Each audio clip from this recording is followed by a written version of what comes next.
সুপ্রিয় দর্শক শ্রোতা ভাই বোনেরা, চান্দ্র বর্ষের যে কয়েকটি মাস কোরআন এবং সুন্নাহর দৃষ্টিতে খুবই গুরুত্বপূর্ণ, তাৎপর্যপূর্ণ, ফজিলতপূর্ণ, তার মধ্যে একটি হলো রজব মাস, যে মাসটি শুরু হয়েছে কয়েকদিন হলো। আবার একই সঙ্গে আমাদের মুসলমানদের সমাজে ইসলামের নামে বানোয়াট, ভিত্তিহীন এবং ভুয়া যেসব আমল প্রচলিত আছে এবং কুসংস্কার, বেদাত প্রচলিত আছে যে মাসগুলোতে সবচেয়ে বেশি, তার ভিতরে একটিও হলো এই রজব মাস। যার কারণে একজন মুসলমানকে এই রজব মাসের তাৎপর্য, গুরুত্ব এবং করণীয়, পাশাপাশি এ মাস উপলক্ষে কুসংস্কার এবং বর্জনীয় বিষয়গুলো জানা অত্যন্ত গুরুত্বপূর্ণ। এ মাসকে কেন্দ্র করে যে সমস্ত ভুল ধারণা বা কুসংস্কার আমাদের সমাজে প্রচলিত আছে এবং সমাজে ছেয়ে আছে, তার ভিতরে প্রধান এবং সবচেয়ে বড় কুসংস্কারের বিষয় হলো, অনেকেই মনে করেন রজব মাসটি হলো মেরাজের মাস এবং এই মাসের 27 তারিখে রাসূল আকরাম সাল্লাল্লাহু আলাইহি ওয়াসাল্লামের মেরাজ হয়েছে, এই ধারণা অনেক মুসলমানরা রাখেন এবং অনেকের ভিতরে এটা বদ্ধমূল আছে।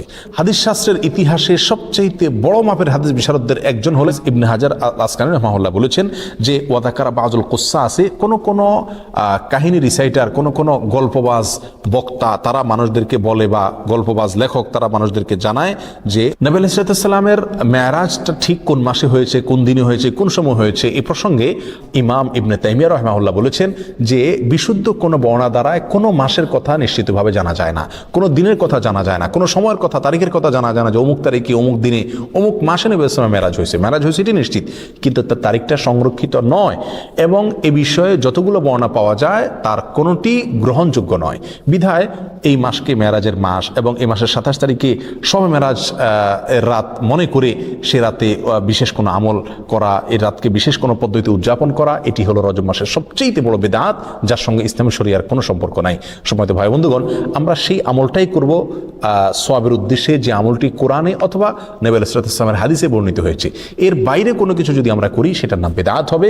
বিধায় রজব মাসকে কেন্দ্র করে এই মেরাজ উদযাপন করা, শবে মেরাজ উদযাপন করা, এগুলো সবগুলো বিদআত হবে, এগুলো সবগুলো পরিত্যাজ্য হবে। আল্লাহ তাআলা আমাদেরকে বুঝার তৌফিক দান করুন।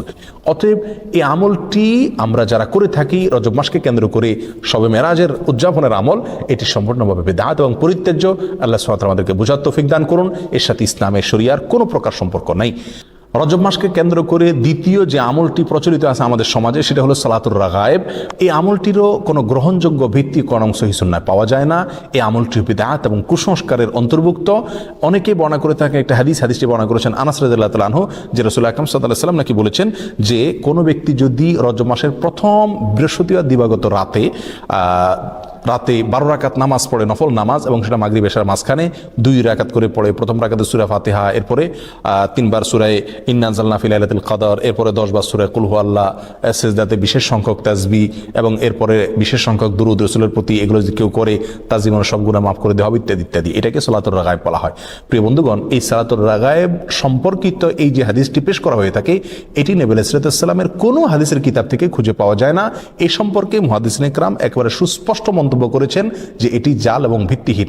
রজব মাস উপলক্ষে তৃতীয় যে আমলটি প্রচলিত আছে তা হলো একটি দোয়া বেশি বেশি করে পড়া, আর সেটি হলো আল্লাহুম্মা বারিক লানা ফি রজব ওয়া শাবান, অর্থাৎ হে আল্লাহ, আপনি আমাদেরকে রজব এবং শাবান মাসে বরকত দান করুন, ওয়া বাল্লিগনা রমাদান, আর আমাদেরকে রমজান পর্যন্ত আপনি পৌঁছায় দিন, অর্থাৎ রমজান যেন আমরা লাভ করতে পারি। এই দোয়াটি বর্ণিত হয়েছে মুসনাদে আহমদে। আর যেই বর্ণনায় এই দোয়াটি বর্ণিত হয়েছে সেই বর্ণনার ভিতরে একজন বর্ণনাকারী আছেন যার নাম হলো জায়দা ইবনে আবি রিকাদ। এই বর্ণনাকারী সম্পর্কে ইমাম বুখারী রাহিমাহুল্লাহ বলেছেন যে মুনকারুল হাদিস, তার হাদিস গ্রহণযোগ্য নয়। আর ইমাম নাসাই রাহিমাহুল্লাহ বলেছেন যে তাকে আমি চিনি না। অন্য এক কিতাবে তিনি বলেছেন সে মুনকারুল হাদিস, এবং ইবনে হিব্বান রাহিমাহুল্লাহ তার সম্পর্কে মন্তব্য করেছেন যে এই লোকের বর্ণিত কোনো হাদিস গ্রহণযোগ্য নয়। অতএব সমস্ত মন্তব্যের ভিত্তিতে এই হাদিসকেও বলা যায় এটি বিশুদ্ধ নয়। তবে যেহেতু এই দোয়ার অর্থের ভিতরে কোনো মন্দ দিক নেই, খারাপ দিক নেই, অতএব কেউ এটাকে সাধারণভাবে যদি পড়ে তাতে তেমন কোনো দোষণীয় বিষয় এটাকে বলা যাবে না, কিন্তু এটাকে নবী আলাইহিস সালামের দিকে সম্বন্ধ করা এটা বিশুদ্ধ নয়। চতুর্থত যে আমলটি রজবকে কেন্দ্র করে প্রচলিত, সেটা হলো এই মাস উপলক্ষে বিশেষ কোনো পশু জবাই করাকে অনেকে সওয়াব মনে করেন। এটি মূলত আইয়ামে জাহিলিয়াতে, ইসলাম পূর্ব যুগে প্রচলিত ছিল, যেটাকে আতিরা বলা হয়। তারা রজব মাসে বিশেষ পশু জবাই করতো, যেমন আমরা কোরবানির মাসে জিলহজ মাসে কোরবানি করে থাকি, এবং এটাকে খুব সওয়াবের কাজ মনে করতো, খুব ভালো কাজ মনে করতো। ইসলাম তাদের সেই প্রথাকে সম্পূর্ণভাবে রহিত করেছে, বিলুপ্ত করেছে। এই সম্পর্কে বহু বিশুদ্ধ হাদিস বর্ণিত আছে। বিধায় রজব মাস উপলক্ষে বিশেষ কোনো পশু জবাই করা এটাকে সওয়াবের কাজ মনে করা যাবে না। অন্য মাসে জবাই করেন সেসব এই মাসেও করেন, সেটা ভিন্ন বিষয়, কিন্তু সওয়াবের অংশ হিসাবে এই মাসে কোনো পশু জবাই করা যাবে না। রজব মাস উপলক্ষে 5 নম্বর যে আমলটি প্রচলিত আছে অথচ তার কোনো গ্রহণযোগ্য ভিত্তি ইসলামী শরীয়তে নাই, তা হলো এ মাসে বেশি বেশি নফল রোজা রাখা এবং ইতিকাফ করা। অনেকেই এটাকে খুব সওয়াবের কাজ মনে করেন যে রজব মাসে বেশি বেশি করে নফল রোজা রাখতে হবে। আর মজার বিষয় হলো বহু হাদিস বর্ণিত আছে এই রজব মাসে নফল রোজা রাখার বিষয়, তার একটিও বিশুদ্ধতার মানদণ্ডে উত্তীর্ণ নয়। রজব মাসকে কেন্দ্র করে আরেকটি আমল প্রচলিত আছে, তা হলো উমরা বেশি বেশি করা। বিশেষ করে সৌদি আরবে প্রচলিত আছে, আর শিয়াদের ভিতরে এটা বেশি প্রচলিত আছে। শিয়ারা গোটা রজব মাসকে কেন্দ্র করেই অনেক আনুষ্ঠানিকতা করে থাকে, যার একটা প্রভাব আমাদের সমাজে পড়েছে, কারণ শিয়াদের অনেক প্রভাব এখন আমাদের সমাজে রয়ে গেছে, যার কারণে রজব মাসকে খুব বেশি ঘটা করে আমরা অনেকেই উদযাপন করে থাকি। তার ভিতরে একটি কাজ অনেকেই করে থাকেন, তা হলো বিশেষভাবে ওমরা। মনে করেন যে রজব মাসে ওমরা করলে বেশি সওয়াব হবে এবং এটাকে ওমরায়ে রজবিয়া বা রজব মাসের ওমরা বলা হয়, অথচ এই সম্পর্কে নবী আলাইহিস সালাম থেকে বিশুদ্ধ কোনো হাদিস পাওয়া যায় না। একটি হাদিস আছে সহিহ বুখারীতে, আব্দুল্লাহ ইবনে ওমর রাদিয়াল্লাহু বর্ণনা করেছেন, তিনি বলেছেন নবী আলাইহিস সালাম 4টি ওমরা করেছেন এবং তার একটি ছিল রজব মাসে। তখন আম্মা জান আয়েশা রাদিয়াল্লাহু তাআলা আনহা তাকে খণ্ডন করে বলেছেন যে নবী আলাইহিস সালামের 4টি ওমরার প্রত্যেকটি ওমরায় তিনি সঙ্গে ছিলেন, তার কোনো ওমরা রজব মাসে ছিল না। রজব মাসকে কেন্দ্র করে অনেক জাল এবং ভিত্তিহীন হাদিসে বর্ণিত হয়েছে। তার ভিতরে একটি হলো রজব আল্লাহর মাস, শাবান রাসূলের মাস, আর রমজান হলো তার উম্মতের মাস। এরকম একটা হাদিস অনেকে বর্ণনা করে থাকেন। এই হাদিসকে হাফেজ ইবনে হাজার আসকালানি রাহিমাহুল্লাহ বলেছেন, এই হাদিসে বর্ণনাকারীদের ভিতরে আবু বকর আন-নাকাশ নামে একজন বর্ণনাকারী আছেন, যে লোকটি মিথ্যুক এবং রাসূল সাল্লাল্লাহু আলাইহি ওয়াসাল্লাম নামে হাদিস বানানোর ক্ষেত্রে সে বিখ্যাত। আর তার সম্পর্কে অন্যান্য মুহাদ্দিসিন ইকরামের অনেকে আরো অনেক মন্তব্য করেছেন। তার ভিতরে ইমাম সুয়ুতী রাহমাতুল্লাহি আলাইহি মাসনুআর ভিতরে ইমাম সানানী রাহিমাহুল্লাহ মুযুআত নামক কিতাবে তার সম্পর্কে একই মন্তব্য প্রায় করেছেন, বিধায় এটিও জাল এবং ভিত্তিহীন হাদিস। অনেকে রজব মাস সম্পর্কে আরেকটা হাদিস বর্ণনা করে থাকেন, অনেক খুতবাতে অনেক আলোচনাতে আমরা অনেক হয়তো শুনে থাকবো, যে কোরআনের মর্যাদা সকল জিকিরের মধ্যে যেরকম শ্রেষ্ঠ, এরকম সকল মাসের ভিতরে রজব মাসের মর্যাদা শ্রেষ্ঠ। এই হাদিস যারা বর্ণনা করে থাকেন, এই হাদিস প্রসঙ্গে হাফেজ ইবনে হাজার আসকালানি রাহিমাহুল্লাহ এবং অন্যান্য হাদিস বিশারদ, বিশেষ করে জাল হাদিস বিশেষজ্ঞ উলামা ইকরামের অনেকেই বলেছেন যে হাদিসের বর্ণনাকারীর ভিতরে সিক্তি নামে একজন বর্ণনাকারী আছেন, আর এই বর্ণনাকারী, এই লোকটি জাল হাদিসের বিখ্যাত বর্ণনাকারী, অর্থাৎ রাসূল সাল্লাল্লাহু আলাইহি ওয়াসাল্লামের নামে মিথ্যা হাদিস বর্ণনা করার ক্ষেত্রে তার বিশাল খ্যাতি রয়েছে। এই সম্পর্কে রিজাল শাস্ত্রে একেবারে চিহ্নিত এই লোক, যার কারণে এই বর্ণনাটাও ভিত্তিহীন, জাল এবং বানোয়াট, ভুয়া রাসূল সাল্লাল্লাহু আলাইহি ওয়াসাল্লামের নামে মিথ্যা হাদিস।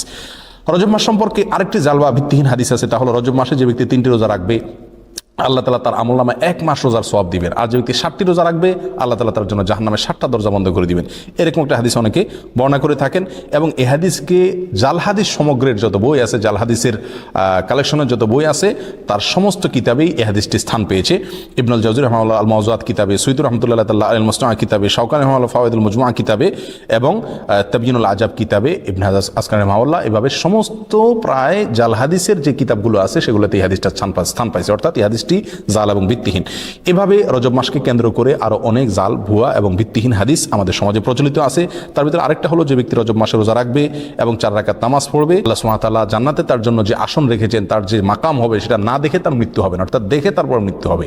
এই হাদিসটাও জাল এবং ভিত্তিহীন, বানোয়াট, এর সঙ্গে ইসলামী শরীয়তের কোনো সম্পর্ক নাই। ইমাম শাওকানি রাহিমাহুল্লাহ আল ফাওয়াইদুল মুজমুআ কিতাবে হাদিসকে জাল বলে চিহ্নিত করেছেন। ইবনুল কাইয়িম আল জাওজি রাহিমাহুল্লাহ আল মাওজুআত কিতাবে এটাকে জাল বলে চিহ্নিত করেছেন এবং অন্যান্য কিতাবও চিহ্নিত হয়েছে, বিধায় এটাও জাল এবং ভিত্তিহীন।